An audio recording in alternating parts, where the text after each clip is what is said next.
I met you on a Thursday, Friday I took you home. Well, Saturday I'm begging you, baby, just leave me alone. You're turning me upside down, pull me to the ground when you shake me, shake me. I'm giving you what you need and I'm begging, please don't break me, love.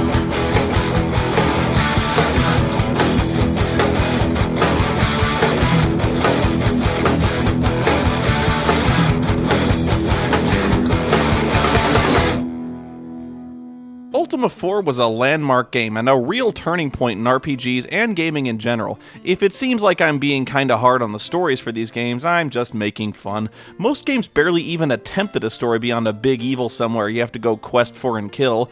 They were just games and you weren't meant to think about them too hard. If you wanted a story, read a book, you know?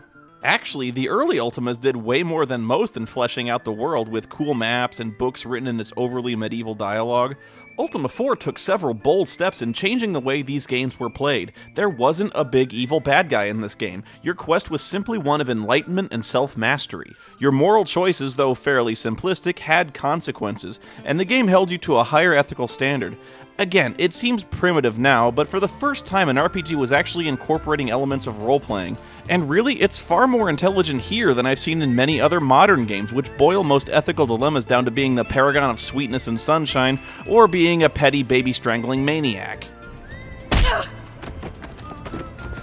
The introduction of the 8 virtues and their interconnection with the 3 principles of truth, love, and courage was a great framework for the Avatar, a champion of morality that actually remains secular, invoking purity and goodness without really bringing a god into the equation. It's a good system, it's easy to understand, and judging from the moral choices made in Ultima 4, a cinch to live by. You know, don't lie, don't murder, defend the weak, and be charitable to the downtrodden, all that crap. But what nobody expected, however, was how Richard Garriott would warp and twist his own creation, and in each game to follow, you can see him taking a perverse pleasure in showing us how the same virtues and its champion can save a world, but also doom it. Ultima 5 brought us sudden and startling insight into philosophy and social morality, and told a broad, epic story. This leap forward from Ultima 4 is truly breathtaking in comparison. If it's not the greatest PC role-playing game of all time, its only competition is probably the other games in the Ultima series. Okay, so here's the setup. Now that you've become the Avatar, ushered in a new era of enlightenment, and then gone home, Lord British takes it upon himself to cure all of Britannia's ills, starting with sealing up all the world's dungeons and preventing the monsters inside from getting out and terrorizing the land.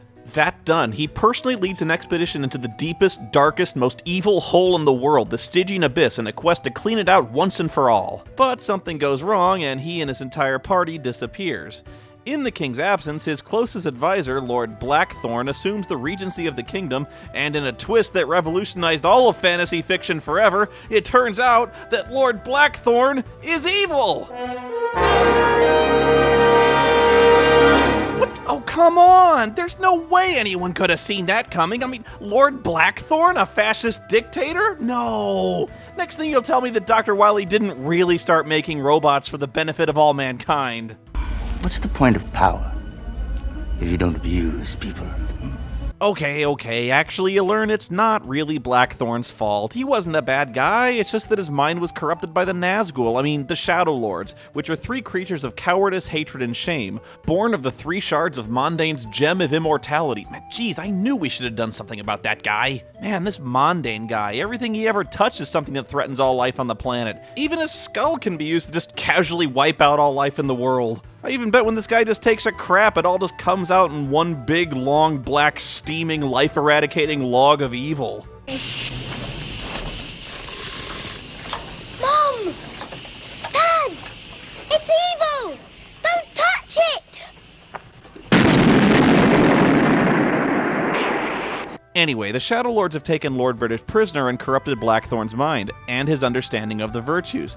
The way he sees it now, the virtues outline a very clear blueprint for the betterment of oneself and the state, and anyone who fails to follow them is clearly committing a willful act of evil, right? So if you're trying to rid the world of evil, the only thing to do is to make the virtues mandatory. They're not just a set of philosophical guidelines, it's the law! You betray the law! Law! After all, if you consider yourself a good, law-abiding, virtuous citizen, you shouldn't have any problem at all following the laws of virtue, which Lord Blackthorn has very conveniently rewritten to make them clearer and posted on a signpost right at the gates of each city. Like Blackthorn's Law of Honesty, thou shalt not lie, or thou shalt lose thy tongue. Blackthorn's Law of Valor, thou shalt fight to the death, or thou shalt be banished a coward. Blackthorn's Law of Sacrifice, thou shalt donate half thy income to charity, or thou shalt have no income. See? It's surprisingly chilling, isn't it, to see what happens to such good and noble traits when suddenly charity and kindness are mandated by the state?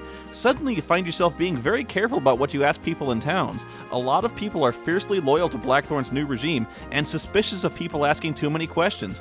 And it's hard to blame them. After all, the current authority is fiercely weeding out any sedition. Anyone opposing Blackthorn is clearly opposing the virtues. And if you're really the Avatar, why are you asking so many questions about Lord Blackthorn? Aren't you working with him? Well, here, maybe this guard can help.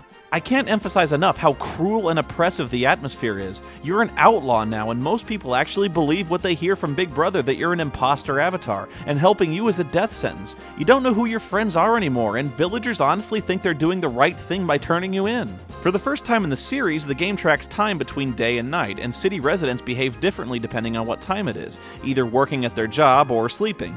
But in many places, there's a state-mandated curfew at sundown, so sneaking around the cities at night is a dangerous prospect. But oftentimes it's the only way to contact members of the resistance. The guardsmen are often corrupt and will extort money from you and call it charity. Citizens are naturally suspicious and will ask accusing questions of you and aren't above calling for help if they see you as a threat, and there's propaganda everywhere. And worst of all, sometimes the Shadow Lords make their presence felt as they search the cities for you. If you walk into a town and the game says you have a bad feeling, turn and leave. Immediately. The corruption of the Shadow Lords turns everyone in town into lying, thieving bastards who will act with hostility or just outright rob you blind. Oh, and if you're thinking about attacking the Shadow Lord, free tip, don't. All blades perish that pierce these Shadow Kings. There's a lot to do if you want to save Lord British and topple Blackthorn, and most of it involves purifying the Shrines of Virtue by doing a quest for each one and raiding all the dungeons again. But if you played Ultima 4 all the way through, hey, good for you, because you can even transfer your old character over with an XP boost, and if you wrote down what all the mantras were, they're still the same now, so you just saved yourself a ton of work rediscovering what they are. But since Lord British sealed all the dungeons with magic, you have to go around finding out what the words of power to open them all are, and believe me, it's kinda hard not to sound suspicious when you're asking how to open all the dungeons that are filled with evil demons. You've also got to find a way to deal with the Shadow Lords, which ain't easy since you have to delve into the underworld to find each of the 3 shards that contain their evil essences, and then you have to figure out a way to destroy them and the Shadow Lords forever. Not an insignificant undertaking. To save Lord British, you have to get all his stuff back, like his crown and scepter, which are being held securely in Blackthorn's and the Shadow Lord's strongholds. You can't just go kicking down the front gate, you have to sneak as best as possible. The one rule here is don't get caught. No, really, don't get caught. Blackthorn has more in store for you than just dancing at the end of a rope. If you do get caught, well, I'd almost suggest doing it just to see one of the most gripping and tense scenes in any RPG. Blackthorn catches you, strips you and your companions of your gear, and drags you to his torture chamber in chains. He tells you he really looks up to you, and he wants to be an avatar too. He's a big fan of the virtue, see, so all he asks you is what the mantra to one of the shrines is. More than likely you'll refuse, since you know it can't be a good thing for this guy to be traipsing around the shrines, and he says, okay, I won't kill you, I'll just kill your friends. So he wheels one of your companions under a scything blade and asks, are you sure you don't want to tell him? And you might be thinking that if you can hold out just long enough, someone will come and rescue you. Your friend dies, and horribly so. And this time, there's no getting that character back. Ever. It's a great villainous moment, and one of the purest examples of ethical role-playing in any game. You don't know what's going to happen, and in this scene you're thinking this really might go down to the wire, watching every one of your companions tortured to death in front of you, all because you won't give them a relatively insignificant word. This is a really long and difficult game, but never unfairly so. It takes you across the length and breadth of the entire world, but never feels like it's dragging you by the nose to do it. The plot is deep and involving, and yet almost completely non-linear. The ending is both triumphant and tragic, a salvation for the world of Britannia and the redemption of the Avatar, the restoration of Lord British and the exile of the misguided Blackthorn. But your victory over this adversary is rewarded only with a return back to Earth, where your deeds remain unknown and where your house has been robbed in your absence.